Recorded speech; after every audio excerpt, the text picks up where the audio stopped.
स्वागत करुच्ची। तो आम लास्ट क्लास रे भित्तिभूमि विकास विषय रे पढ़ुले। आज से भित्तिभूमि विकास आउ किछि नुआ पाठ पढ़िबा, किंतु पढ़िबा आगु रिकैप गोटे नहीं नबा जे कोन पढ़ा हेइथिला पूर्व क्लास रे। तो पूर्व क्लास रे आमे डिस्कशन करथिले जे कृषि पई आवश्यक भित्तिभूमि विकास। तो सेठी आमे मु तुमको कहिथिली जे कृषि पई आवश्यक भित्तिभूमि भितरे कोन कोन जाउछि, सेडा कोन ना तमरो जलसेचन, कृषि विज्ञान, कृषि क्षेत्र रे आधुनिक ज्ञान प्रयोग, तापरे सरकारी प्रोत्साहन आ कृषक माननकु अर्थदान इत्यादि विभिन्न क्षेत्र रे कोन करा जाए ना विकास करा जाए, ताहले जाय कि कोन हो कृषि रो विकास हेइ परिबो। ता सहित आउ कहा हेइथिला कोन ना जलसेचन व्यवस्था विषय रे मु किछि कहिथिली जे जलसेचन किपरि होउछि आउ हेक्टर हेक्टर जमी रे कोन करा होउछि ना जलसेचन करा जाउछि, केमिति करा जाउछि ना नदी बंध मान निर्माण करा जाय कि जलसेचन व्यवस्था करा जाउछि। सेटा बहु आगु ही चली आसीछि एवं एबे पर्यंत सेही व्यवस्था मान चलीछि। तो को जगह रे जलसेचन मान करा जायतिला देखो तालदंडा, माछगा, केन्द्रापड़ा, पट्टामुंडाई, ता सहित केनाल मान कथा मध्य कहितिली। हीराकुद केनाल, तमर रंगोली, हृदगोड़, बालीमेला, अपरकलाब, इंद्रावती इत्यादि कोन करा होउछि ना केनाल मान करा जाय कि कोन करा होउछि ना हेक्टर हेक्टर जमी रे जलसेचन करा जाउछि। ता द्वारा होबो कोन कृषक माननकु यथेष्ट परिमाण रे जल मिलुछि, जा द्वारा कि चाष कार्य भल भाव रे हेइ पारुछि। ता सहित आउ कोन पढ़ा हेइतिला, तो आउ कोन कोन पढ़ा हेइतिला, आउ पढ़ा हेइतिला विभिन्न स्थान रे केंद्रीय गवेषणा केंद्र मान स्थापन करा, ता सहित पशु विश्वविद्यालय महाविद्यालय मान स्थापन करा हेइतिला। आउ कोन करा हला ना कृषक माननकु पंचायत मानकरे जो कर्मी माने थिले तो सेमाने कोन कले, सेमानकु सहायता प्रदान कले, सेमानकु उपयुक्त शिक्षा प्रदान कले। ता द्वारा होबो कोन ना सेमाने उन्नत हेबे एवं कृषि उन्नत होबो, कृषि रो विकास होबो। तो एई भलिया भाव रे कोन करा हेइतिला ना कृषि पई भित्तिभूमि रो विकास करा जायतिला। आउ बेसी जानिबा पई तुमे मोर प्रीवियस वीडियो देखो, सेठी डिटेल्स कुहा हेइची तुमे माने जानि परिबो। तो आज पढ़िबा कोन ना शिल्प पई आवश्यक भित्तिभूमि रो विकास हैला। तो वीडियोटी को फर्स्ट रु लास्ट पर्यंत भलो भाव रे देखो जानि परिबो। आजिरो विषय होउची शिल्प पई आवश्यक भित्तिभूमि रो विकास।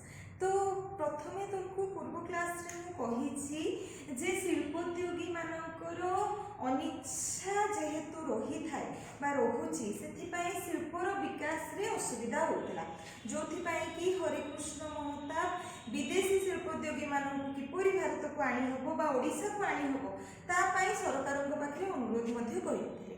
एई कथाटा तमे प्रीवियस वीडियो मोर देखो जानि परिबो, शिल्पर विकास रे पाइजिवो।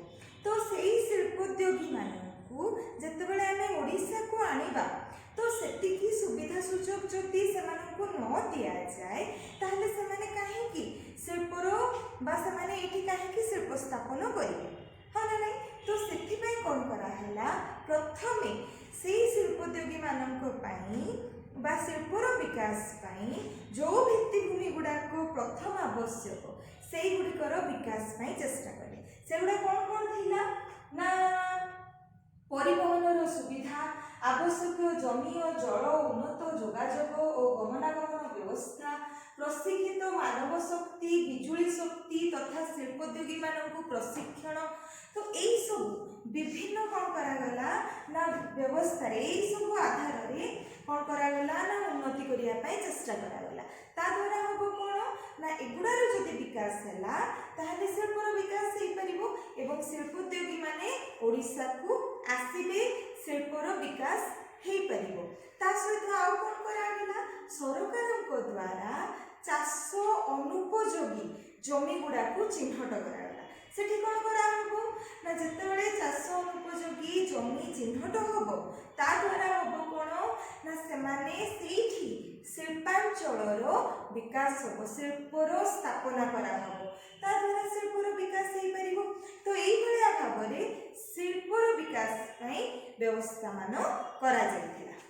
ତୁମକୁ ମୁଁ ଭିତ୍ତିଭୂମିର ବିକାଶର ଆରମ୍ଭରେ କହିଥିଲି ଯେ ଭିତ୍ତିଭୂମିର ବିକାଶ ହେବା ଦ୍ୱାରା କ'ଣ ହେବ ନା କୃଷି, ଶିଳ୍ପ, ପର୍ଯ୍ୟଟନ ଓ ସାମାଜିକ ସଂହତିର ବିକାଶ ମଧ୍ୟ ସମ୍ଭବ ହୋଇପାରିବ। ତ ସେଇଠି ଆମେ କୃଷି ପାଇଁ ଯେଉଁ ଭିତ୍ତିଭୂମିର ବିକାଶ କରିବା ଦରକାର ସେଟା ତ ପଢ଼ିଲେ, ପ୍ରିଭିୟସ୍ ଭିଡ଼ିଓରେ ତୁମେ ପାଇବ ସେଟା। ତ ଆଜି ଯେଉଁ ଶିଳ୍ପର ବିକାଶ ପାଇଁ କ'ଣ କ'ଣ ଭିତ୍ତିଭୂମିର ବିକାଶ କରିବା ଦରକାର ସେ ବିଷୟରେ ପଢ଼ୁଛେ। ତାର ପ୍ରଥମ ପଏଣ୍ଟ ହେଲା ତମର ରାସ୍ତାଘାଟ ଓ ପରିବହନ ବ୍ୟବସ୍ଥା।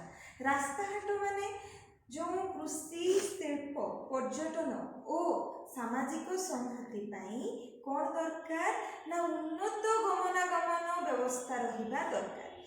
ଯେତେ ଗମନାଗମନ ବ୍ୟବସ୍ଥା ବା ରାସ୍ତା ପରିଘାଟର ବ୍ୟବସ୍ଥା ଭଲ ଥିବ ସେତେ କ'ଣ ହେବ ନା ବିକାଶ ସମ୍ଭବ। ତ ପୂର୍ବରୁ କ'ଣ ହେଇଥିଲା, ଯେତେବେଳେ ଓଡ଼ିଶା ପରାଧୀନ ଥିଲା ସେତେବେଳେ ଓଡ଼ିଶାର ରାସ୍ତାଘାଟର ବ୍ୟବସ୍ଥା ବା ଗମନାଗମନର ସୁବିଧା ଏତେ ମାତ୍ରାରେ ନଥିଲା ବା ରାସ୍ତାର ଅବସ୍ଥା ଶୋଚନୀୟ ଥିଲା। ତ ସେଇପାଇଁ କ'ଣ କରାହେଲା ନା ପ୍ରଥମେ ରାସ୍ତାଘାଟର ବା ପରିବହନ ବ୍ୟବସ୍ଥାର ଉନ୍ନତି ପାଇଁ ବ୍ୟବସ୍ଥା ମାନ କରାଯାଇଥିଲା। କ'ଣ କରାଗଲା ନା ବିଭିନ୍ନ ଜାତୀୟ ରାଜପଥ ମାନ ତିଆରି କରାଗଲା। ତା ଦ୍ୱାରା କ'ଣ ହେବ ନା ଉନ୍ନତ ଗମନାଗମନ ହେଇପାରିବ ଏବଂ ବିକାଶ ହେଇପାରିବ। ତ ପ୍ରଥମେ କ'ଣ ଥିଲା ନା ଓଡ଼ିଶା ଦେଇ ଯାଇଥିବା ରାଜପଥ ସଂଖ୍ୟା ପ୍ରଥମେ 5 ଥିଲା, ମାନେ 5ଟି ଜାତୀୟ ରାଜପଥ ଥିଲା।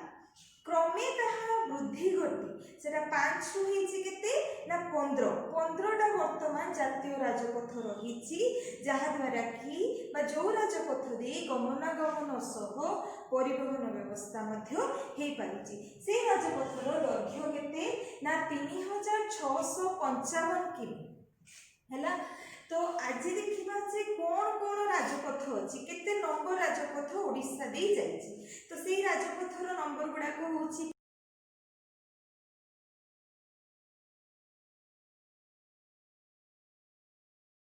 ନମ୍ବର ବା ଏଇ ନମ୍ବରର ଜାତୀୟ ରାଜପଥ ଓଡ଼ିଶା ଦେଇ ଯାଇଛି। ତୁମକୁ ପଢ଼େଇଲି ଯେ କୃଷି ବିଷୟରେ ମୁଁ ତୁମକୁ କିଛି ରିକ୍ୟାପ୍ ଦେଇଦେଲି ଏବଂ ଶିଳ୍ପର ବିକାଶ ପାଇଁ ଆବଶ୍ୟକ ଭିତ୍ତିଭୂମିର ବିକାଶ ମଧ୍ୟ କହିଲି। ତମେମାନେ ଭିଡ଼ିଓଟିକୁ ଭଲ ଭାବରେ ଫର୍ଷ୍ଟରୁ ଲାଷ୍ଟ ପର୍ଯ୍ୟନ୍ତ ଦେଖ, ବୁଝିପାରିବ ଏବଂ ବହିଟିକୁ ପଢ଼, କାହିଁକିନା ବୁଝିବା ଜିନିଷ ଏବଂ ମନେ ରଖିବା ଜିନିଷ ବହୁତ ଅଛି, ତମେମାନେ ସବୁ ସେଗୁଡ଼ା ଜାଣିପାରିବ। ତ ଏତିକିରେ ରହିଲି ମୁଁ ଆଜି।